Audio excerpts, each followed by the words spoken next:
Hello, नमस्ते.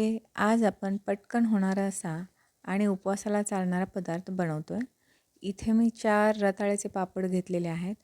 पापड बनवणे पण एकदम सोपं आहे. रताळे उकडून मॅश करून घ्यायचे आणि बटर पेपर किंवा एखाद्या स्वच्छ प्लास्टिक पेपरवरती दोन्ही साईडनी पेपर ठेवून पापड लाटून घ्यायचे आहेत आणि 2 ते 3 दिवस उन्हात वाळवून घ्यायचे आहेत.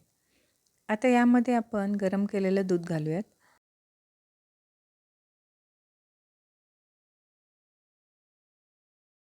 दूध बघा अशा प्रकारे एकदम गरम करून घ्यायचं आहे, म्हणजे पापड लवकर मऊ पडतील. गरम करून थंड केलेलं दूध घेतलं तरी चालतं, पण पापड भिजून मऊ होण्यासाठी वेळ लागेल. आपण इथे गरम दूध घेतलेलं आहे. आता हे पापड 10 ते 15 मिनिट भिजवत ठेवूयात.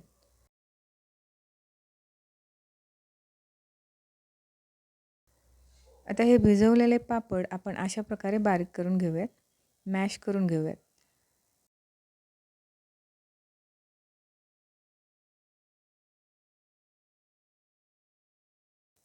मी इतपतच मॅश करून घेतलं आहे. याचा अगदी लगदा होईपर्यंत मॅश केलं तरी चालतं.